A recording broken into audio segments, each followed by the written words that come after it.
We'll get straight on to our special guest. Our special guest this month is Sara Johnson. Sara is a neighborhood project coach with the Hopeful Neighborhood. It's an organization based in St. Louis, Missouri. It's actually a collaborative network of people who are committed to improving neighborhood well-being. The Hopeful Neighborhood Network resources and does online networking to kind of equip and encourage neighbors to work together.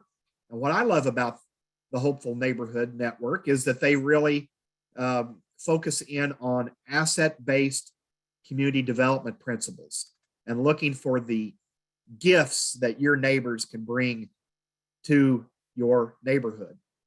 So, Sara, I don't want to occupy too much of your time because I know you have a great presentation that introduces us to the Hopeful Neighborhood, and I appreciate you joining us today from St. Louis. Yeah, I'm happy to be here. Let me get all situated quickly. I'm hoping you can all see my screen. And let me pull this up. All right.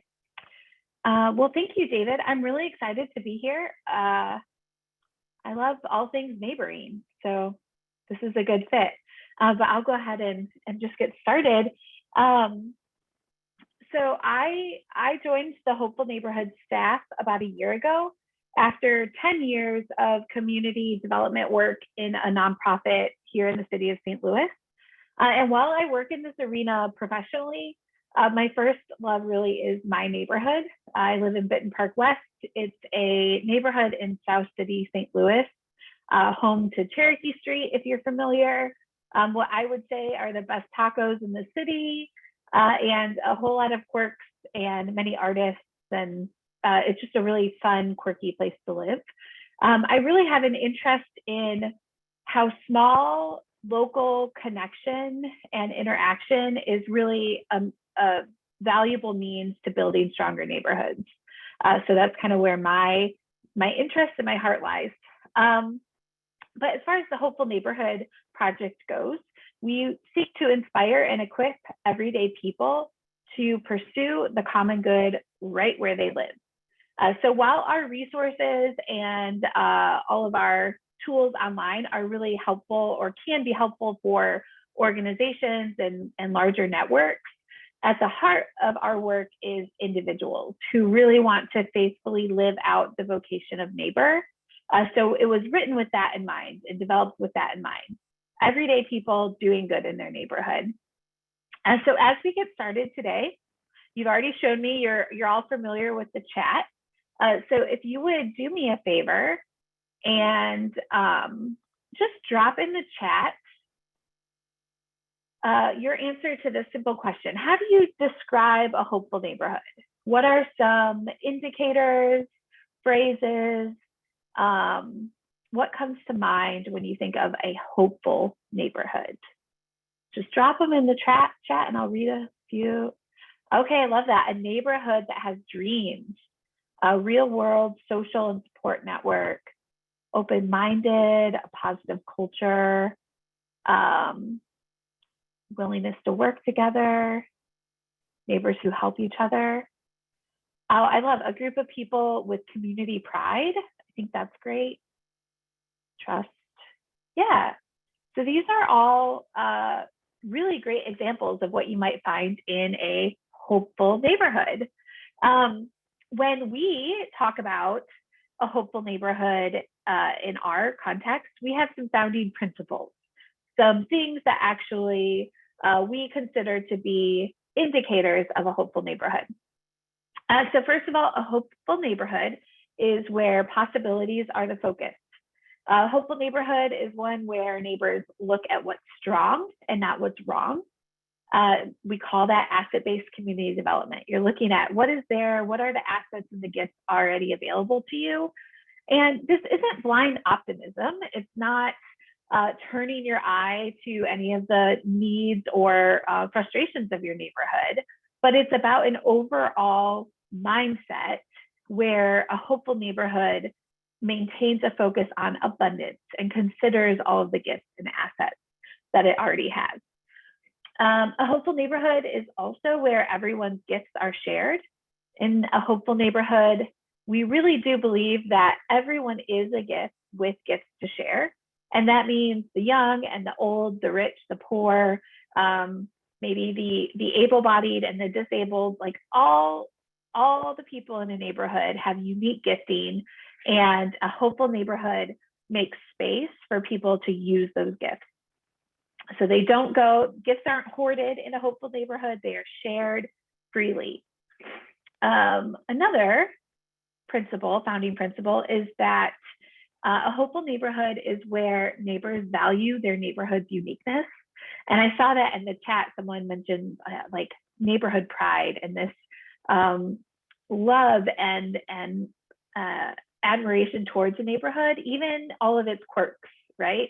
Some of the things that maybe are a little silly. But when we have a group of people who have this sense of pride towards their neighborhood, it leads to a deeply hopeful community.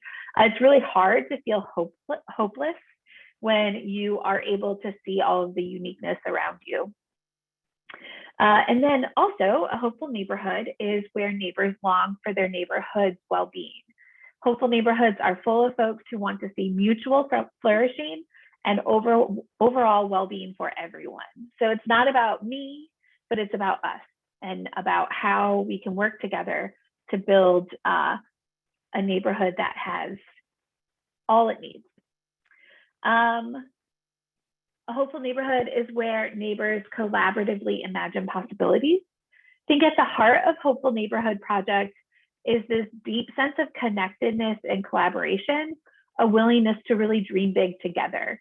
It's, you know, I feel like everything is better when you can do it in community with other people who are like-minded.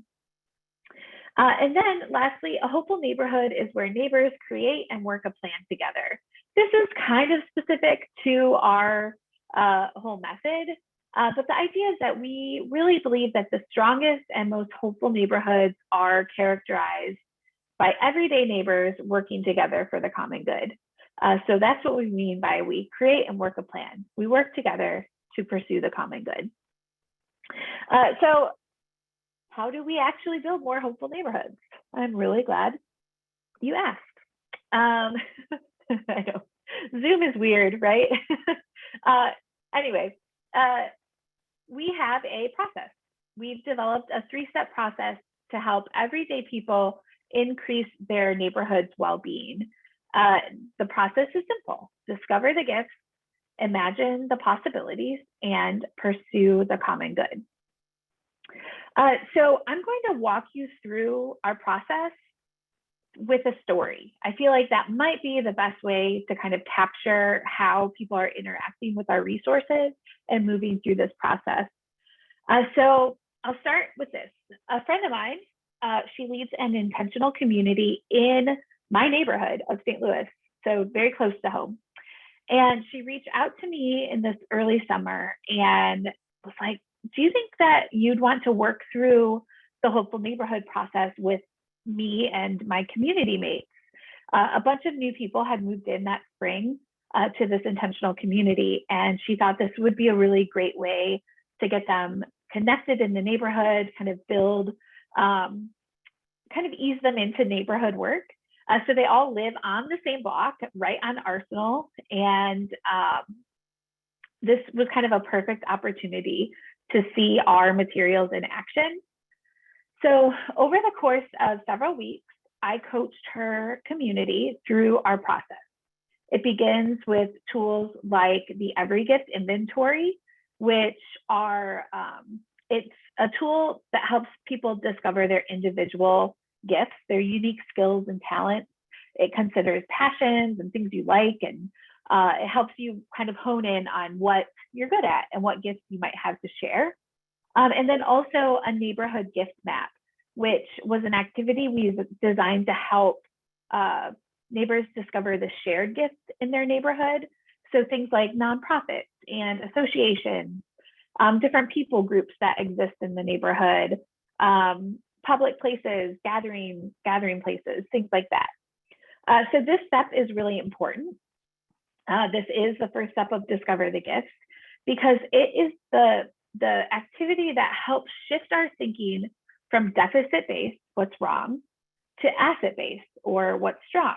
And we have that knee-jerk reaction, right? Anytime you want to problem solve, we're kind of geared that way. Oh, look there's this ugly thing in my neighborhood, let's fix it. Or I don't like this thing about my neighborhood, so here's my plan to make it better. But rather, looking at all the gifts you have kind of opens you up to the idea of possibility and what is already strong and happening in your neighborhood and how to build on that. So developing a neighborhood gift map actually produced a few pretty surprising results. So as I did this with her group, we discovered a lot of hidden talents among us. One was like a black belt in karate, which I thought, like, that's not something that just comes up in conversation, that, oh, by the way, I have a black belt in karate, but that is like a really unique neighborhood gift when you think about it. But also we discovered that there was this empty parking lot that this community's parent organization owned. And that kind of started to turn into a possibility or an opportunity. So as we completed step one, which was discover the gift, create the asset map, all of those steps in there, we were able to take a deeper look at the overall neighborhood culture and health through the neighborhood well-being survey, which is a tool we've designed to help people just assess the overall health and well-being of a neighborhood. It looks at like social health, physical health, environmental health, a lot of different aspects of what contribute to well-being. So the group collected surveys from around 30 neighbors, and they compiled all of the data. So this gave us some important information about how our neighbors experience and understand our neighborhood. And through that, we saw a common thread that people didn't always feel connected to the neighborhood. They wanted to see more connection and interaction with neighbors on a daily basis. So that was one finding from the well-being survey. So once we had these surveys collected, we spent time together and just asked questions about the data. What stood out? Is there a consensus among neighbors that about the relative health of a neighborhood? What story does the data tell? And after a lot of discussion about the actual data, I had the group spend some like really unhurried time just imagining and considering all the gifts that they discovered alongside what they learned about neighborhood well-being. So, when you take a step back and you can look at all of the information together, we found that a story really began to unfold and our group began imagining possibilities. So some questions we asked: what would it look like to use our skills to build benches for the bus stop on our block? An alderman had all the benches removed from our neighborhood years ago because of the unsightly, unhoused people that they attracted. But now we have folks of all generations who have no place to sit at bus stops.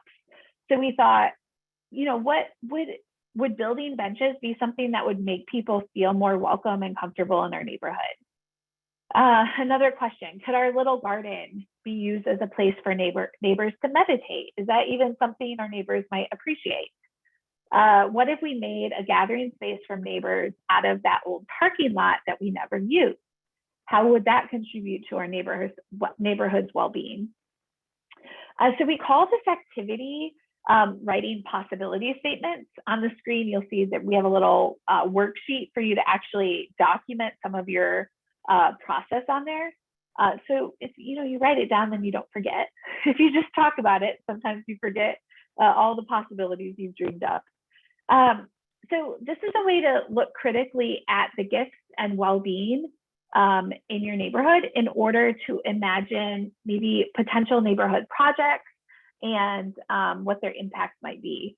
So after the group shared their possibility statements with a handful of neighbors, there was a pretty clear path forward. The neighbors that we talked to were all about transforming the empty parking lot. Some of them were like, we've been waiting to see what would happen there.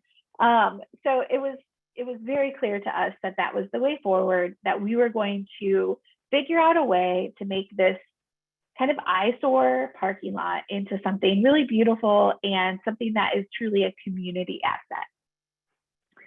So that's what we did. So at this point in the process, you've discovered the gifts, you've imagined the possibilities. The next step is actually pretty easy because you just have to make a plan and work it. And a lot of us already know how to do that in a lot of ways. We're humans are makers. We get things done, we plan things. And so it's a matter of just getting a plan written down and figure out how to make it happen. So we did that. We used the templates in our curriculum, and the group made a really detailed plan, complete with a timeline for how we would transform the parking lot. So Adina, the leader of this community, she worked her whole network, ended up finding a bunch of free picnic tables. One of the young guys, Reggie, brought his toolbox and he took down there was this big sign on the gate that was like, absolutely no parking, you will be towed. So he took down the sign, and another neighbor found a bunch of potted plants and these like bag planter things to put them in. And someone else, I think the neighbors next door, had these extra string lights that they hung up, and they just made this really, really beautiful space. I just saw the question, is it a turquoise table? It's not technically, although I think they covered it maybe with turquoise table cover. So yeah. The national color of friendship and hospitality, I think, right? The whole book on that. Awesome. Yeah. So they ended up, it really became this kind of community effort.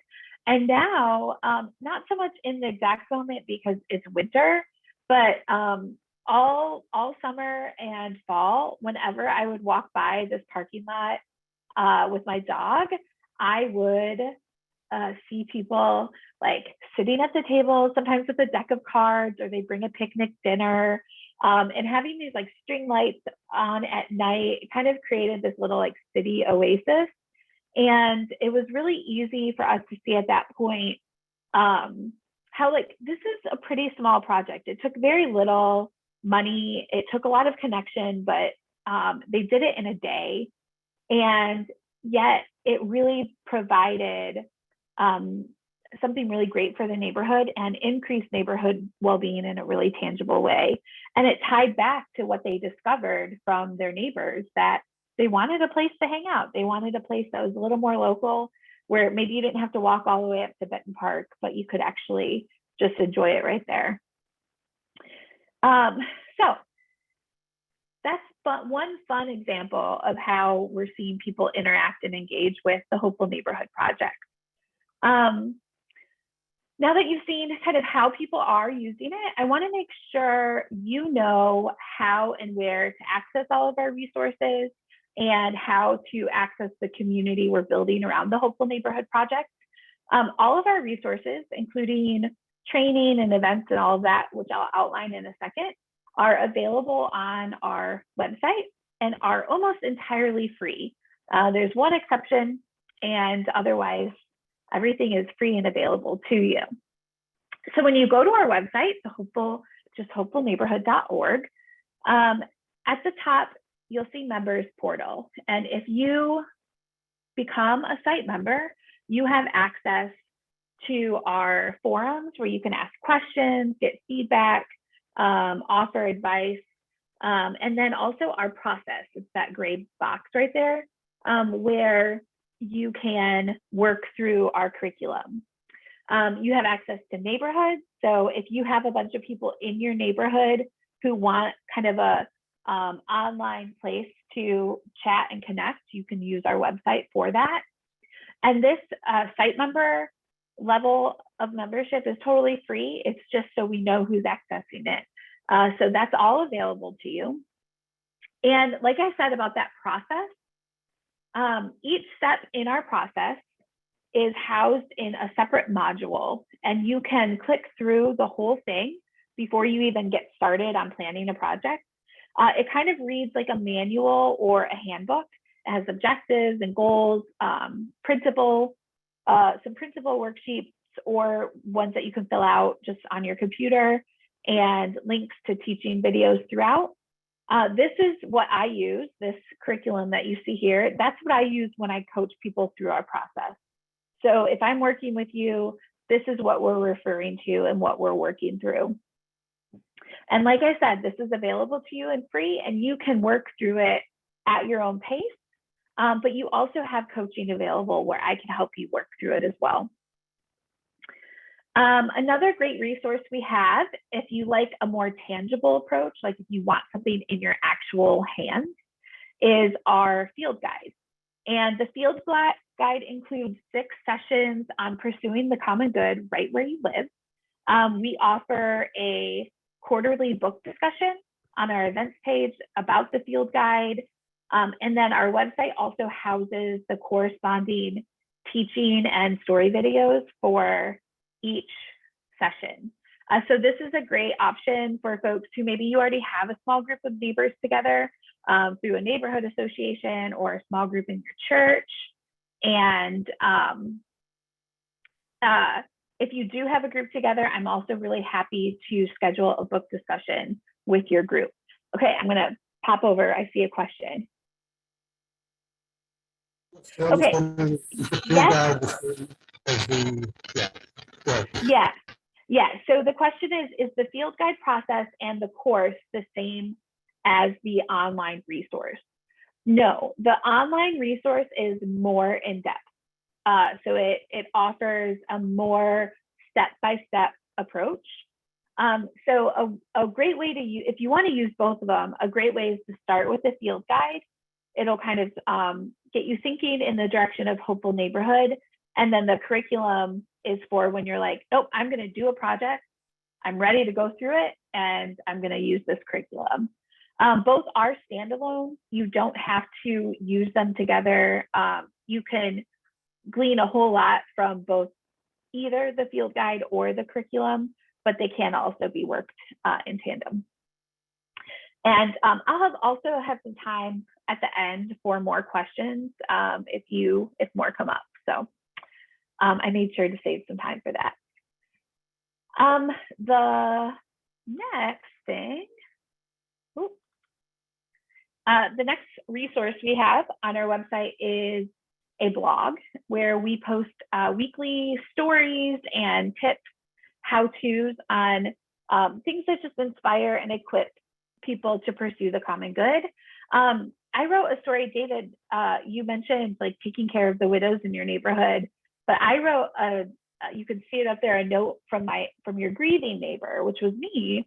I lost my dad last summer, and I wrote just kind of like, here are some things you could do to take care of that person in your neighborhood who's experiencing loss. And right now we're in year 27 of a pandemic where people are still losing people they love. And I think grief is just at an all-time high. So anyway, you can, if you want to see, I'll drop that in the chat, the link to that, but it's just hopefulneighborhood.org/blog. And if you sign up for updates, you automatically, if you subscribe to our website, you automatically get those updates when a new article publishes. But so we try to keep it current and very applicable to just everyday people. It's not practitioner focused, if that makes sense. It's not necessarily for professionals in community development. We really want it to be useful to people who just want to live faithfully in their neighborhood. On the, one other thing, the event page, we have these quarterly virtual workshops. We call them Love Your Neighborhood workshops, where people either create an item to share with their neighbors or develop a hospitality focused skill. So shout out to David Burton, who shared his watercolor skills with the world. He joined us last week, which was really fun. but we mailed kits to people who registered, and then we taught a demonstration on how to make these simple watercolor Valentines and share them with their neighbors. It was so fun.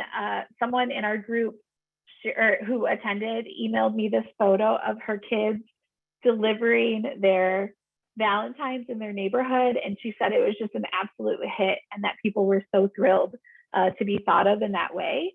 So I thought that was just a really fun way to show some neighborhood love. But like I said, we'll be doing these events quarterly. The next one will be in May, and registration should be open for that in the next couple of weeks. And with the next one, we're working with a partner organization here in South City. So those are another great way to get connected.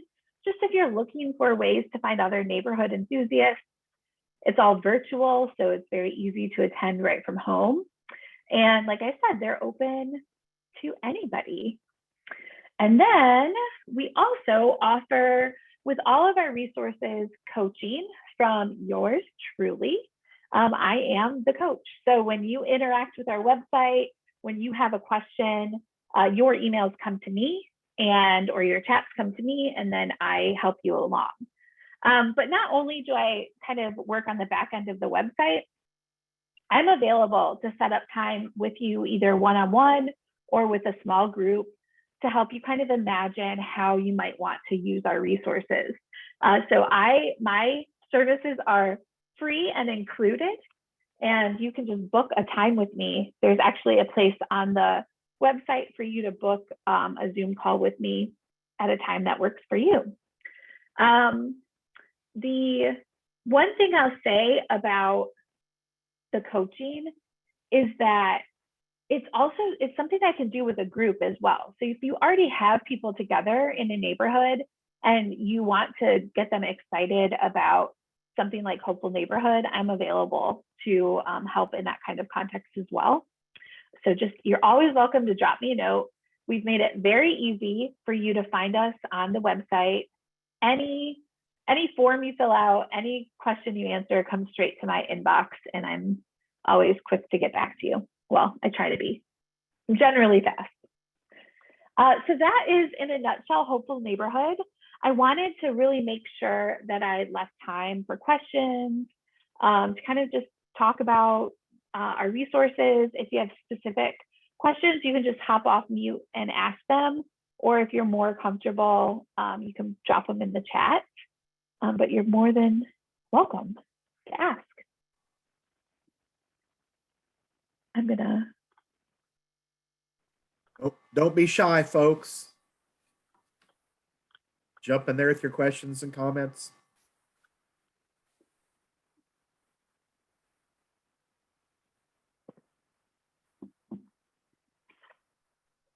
This is fun. I see some familiar faces. Oh, sorry.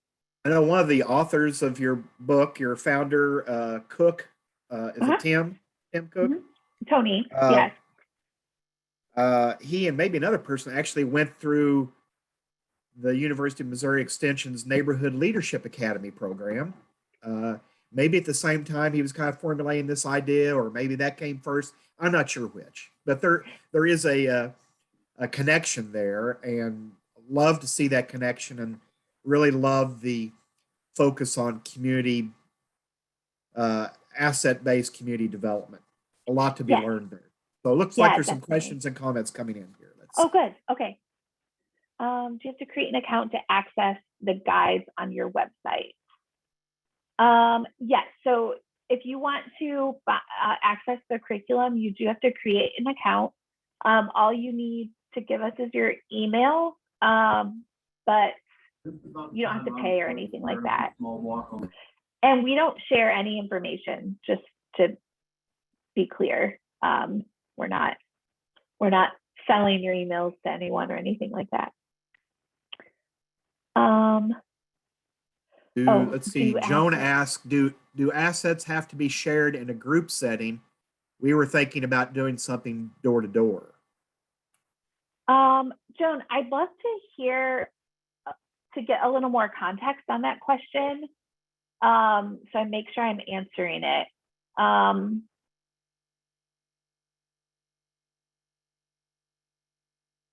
I don't know. I mean, you can work through our process individually if that's the question you're asking.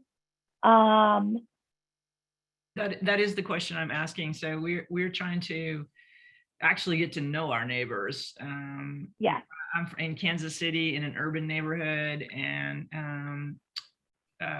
people are sometimes afraid to be neighborly. So we were actually going to try to recruit neighbors who would then like work their block and try to do this asset gathering or gift identifying process. Because I don't think we can, it's very hard to get people to come out to a meeting. And so we were going to actually try a knock on the door thing. Yeah. Yes, totally. Yes. I feel like that is a great way to approach it. I mean, in my neighborhood, I feel like nobody would come to the door. But if it works in your neighborhood, I would definitely try it. My neighborhood's a little quirky though. But yeah, I think you could definitely do it kind of more individually and work through it that way. Okay, thank you. Yeah.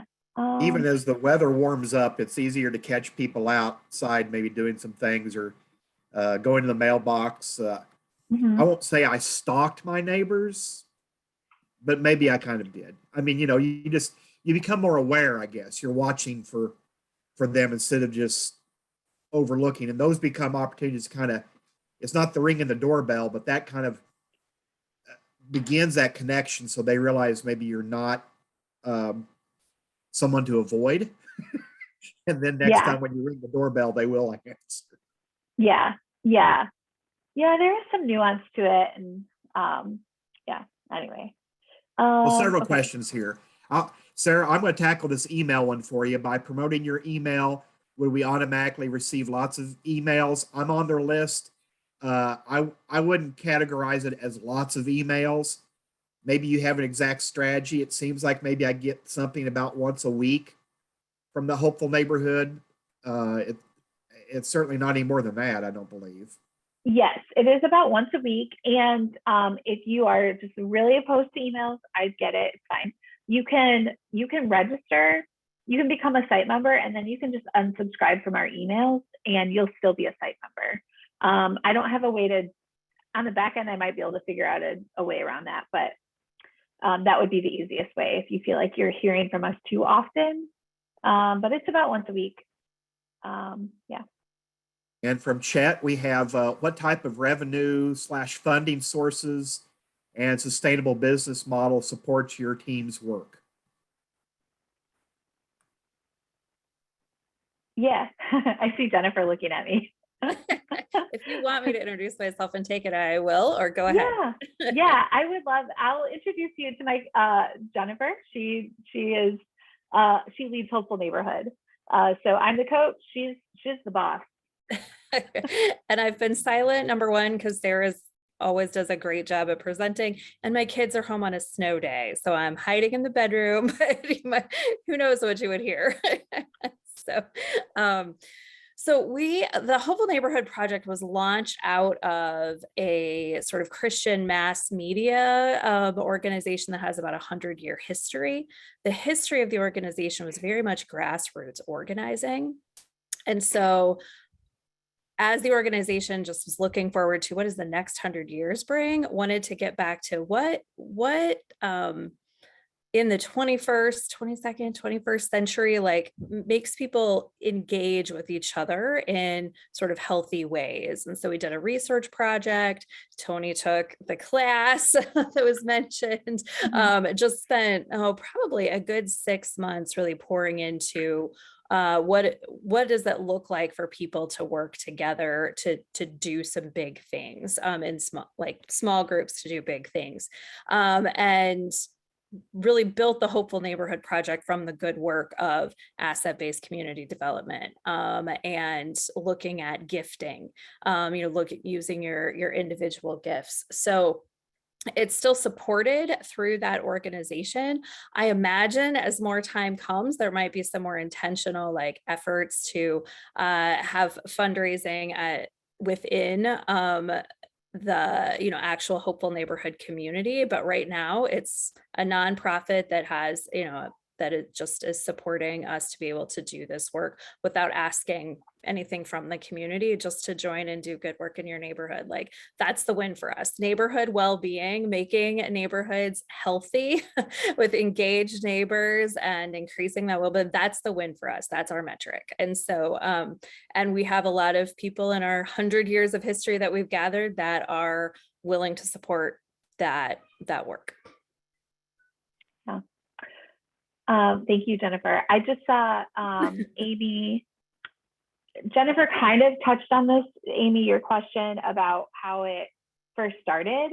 I will say we launched officially in March of 2021. So we're only coming up on a year of being public facing and doing the work. The legwork of it started well before March, but our website launched March.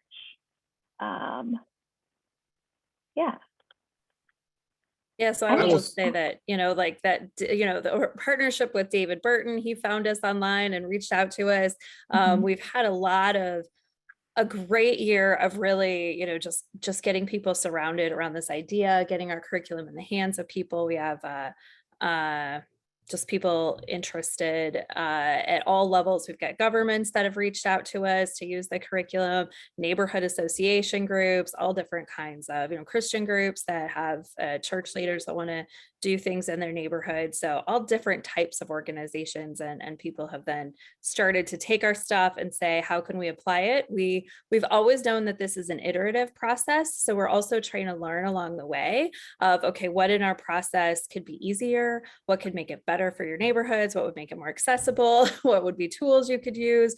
One of the things that came to mind with some of these questions is, what this process kind of means you need to know your neighbors already. So now we're starting to build some tools in that would help you get to know your neighbors first. So then you can jump into, kind of doing a project together as the next step. So we'll continue to develop materials and that sort of thing.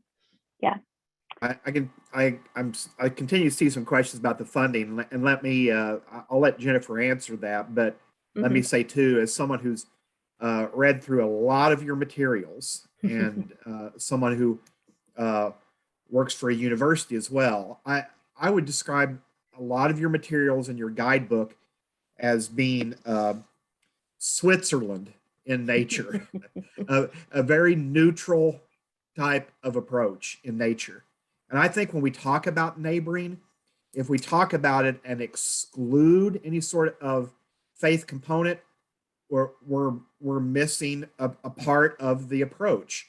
I think most of my reading and research has been there's kind of 4 different reasons that people enter into this neighboring arena and have an interest in it. And one of those 4 is because they feel like they have a calling to do that through their faith, that they should love their neighbors. That's one of the reasons people enter into it. So I don't think it's fair to exclude that as one of the reasons people get involved in this. But I feel like your materials are very neutral in their approach, and our university materials are neutral in approach. And then at the same time, this year, 10% of my time is purchased by a church in Springfield, Missouri, and we're doing a We Are Neighbors initiative. So, there's certainly a component there where this is a population that has a big interest in this topic. So the two blend together, I think, and need to coexist. But Jennifer, I don't want to add any more. Yeah, I do actually. So I think to ask if there's a religious component to any of our materials, and there's a book called The Hopeful Neighborhood, which we don't promote through. We don't do like book clubs with it and things like that because it is uniquely Christian. It's written almost as like a letter to Christians. So we're happy to use that in the context of a church, but it is definitely faith-based. The field guide happen to have it sitting right here. It does mention a creator, but it doesn't mention any specific creed, denomination, religion, just that we are created beings with gifts to share. And then everything online are like the online curriculum, our videos and things like that. Those are fully easy to use in any context, faith or not faith-based at all. They don't have any religious content. And we did that purposefully in a lot of ways. Like, I'm a person of faith, right? But I also live in a neighborhood that represents every faith background you can imagine. So I'm not going to feel comfortable bringing a curriculum to my neighborhood association that is all about the call to be a good neighbor in the Christian scriptures, right? But I still want things to use that are helpful and good and focus on building a stronger neighborhood. So it's something that really is accessible and can be used by really anyone. So if you are someone of faith and you want to read The Hopeful Neighborhood, that would be a good place to start, but by no means is it required.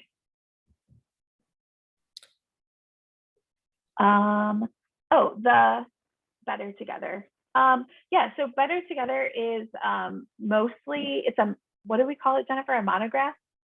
Yes, it's a research monograph. There we go. Yep. So it's research that was done with Barna, through Barna, which is like a Christian research organization, on neighboring. Jennifer could maybe speak more to that, but it is definitely, the data is about Christians specifically, I believe.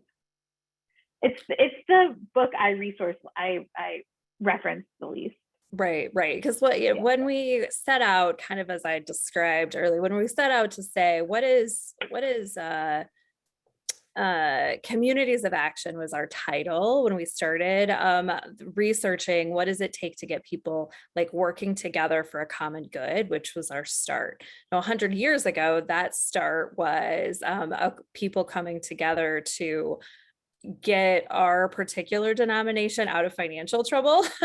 That's not where we are as a society today. But we really that grew into, this organization that's been around 100 years and has thousands of people that volunteer for us and donate to us. And way beyond that, a few guys got together. When we said, though, what would it take for a lot of groups of a few guys getting together to do good in the world right now? And so we researched what is bringing people together, specifically Christians, but the research also then has the general population answers as well. And we took that to help inform building of the Hopeful Neighborhood Project. And just because I think sometimes when people hear faith or Christian, the assumption is, well, it's going to be then something that makes me be that thing. So I don't want to be involved with this religion or this religion, because their whole goal will be to make me be that thing. Our Christian basis for this and any of the stuff you read will not be about is that Christians were given the job, our Christian perspective of taking care of the world, and to respect the people that are in it, respect the places that are in it. So that book, even it's like the letter to Christians, is about it's your calling to make your neighborhood better for everyone. That's the calling, not to make your neighborhood be like you, not to make your neighbors be like you, but to make the world that God created from our perspective flourish. And so that's even the Christian materials are not about trying to change our neighbors or our neighborhood, but about our role in taking care of it. And that's where we get the holistic health of the neighborhood as well. But that's also not just making sure that there's the trees are taken care of and the sidewalks are good, which are very important, but also that everyone feels like that they belong, that the widows have, have belonging in the neighborhood, that we're not overlooking other cultures and other perspectives or people that are different from us. It's also, do we have access to healthcare and education and, all of those things? A holistic well-being comes from that. It's our job to take care of the world around us and work together as the human race. Hopefully that helps. And I think, maybe I should mute again. and And I think you'll find too, Jennifer, that most of the major faith groups have this idea of loving your neighbor. Yes, So, yes, that's not unique to Christianity. So it's not unique from that perspective. Right, exactly. Thank you, David.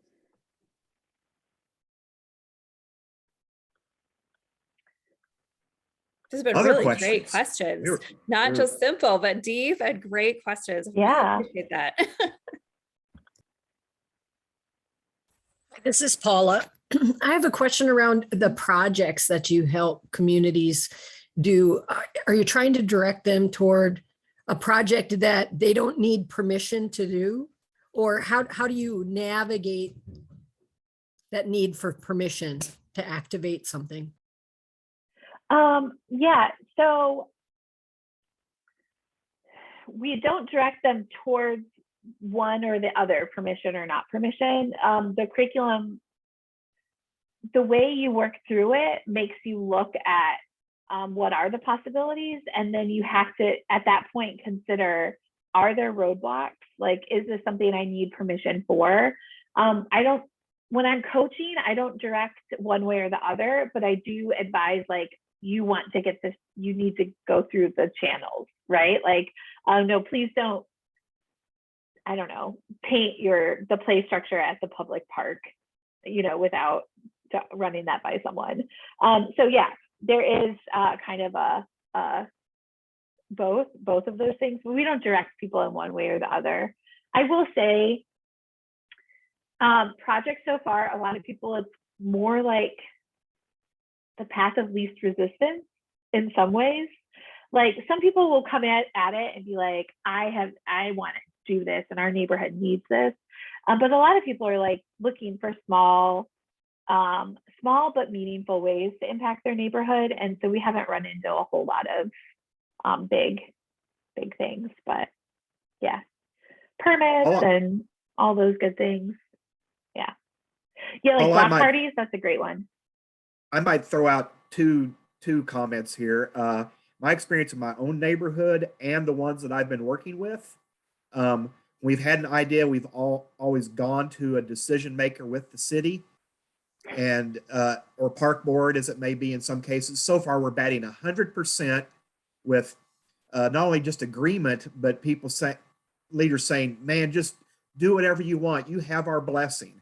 Almost like shocked that someone is asking to do something positive instead of complaining. So it's been like, yeah, whatever you need. You mean you guys want to do that on your own? Yeah. So 100% that way. And then last month, our speaker, Becky McCrae, she mentioned at that time, and I just put it in the chat, she has a blog story about 99 of the best things you can do for your town that don't require anyone's permission. And she comes from a community development approach. So it's an interesting list that might pique your interest. That is cool. Well, anyone else? I don't want to cut off prematurely, but I always want to be good stewards of your time. Mm-hmm.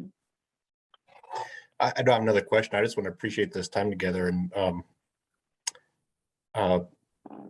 I personally, having been in the space a little while with an old battle hardened ABCDer, this is some of the most accessible material I have seen out there. So I just appreciate what you're doing with the Hopeful Neighborhood. Thank you. Thanks. Yeah, it's good to see you, Eric. I know I had you in a book club or an intro of some event in the recent history. Right. Yeah. Well, as we wrap up then, of course, you'll get a follow-up email if you're registered in this class, and about 500 people are. And so typically those videos get viewed by about 75 or so of you after the fact, depending on the topic. And so you'll get a follow-up email tomorrow. And so just in wrap up, just a reminder and announcement about next month. Next month, we won't have a Neighboring 101 class per se. Next month, March 20th, is Won't You Be My Neighbor Day, which is Mr. Rogers' birthday. And so in Greene County, we have a series of in-person programs and some online book discussions with authors that'll be revolving around that date, March 20th, and a few days afterwards. So around March 1, you'll get an email with me with links to some of those classes. Some of them you can participate in if you're outside of Greene County. Some of them will be exclusively for people in Greene County, but there'll be a number of things to pick from, all revolving around that holiday of Mr. Rogers' birthday, and then also a 100 Acts of Kindness challenge that we'll have going on at the same time. So that'll take the place of our Neighboring 101 in March. Then in April, we'll have one of the community listeners that Mike Mather mentioned during his presentation in January. Dimon is his first name. He'll be joining us from Indianapolis, Indiana, and then we'll also be talking about the Lawn Art with Neighbors project and how you can maybe bring that to your community or what we're doing in our area. So that's what's coming up. And we thank you for joining us today. Those that are in the class, you're welcome to go ahead and exit. And I know a couple of us are going to stay on for further discussion. Thank you again for being here. Thank you. I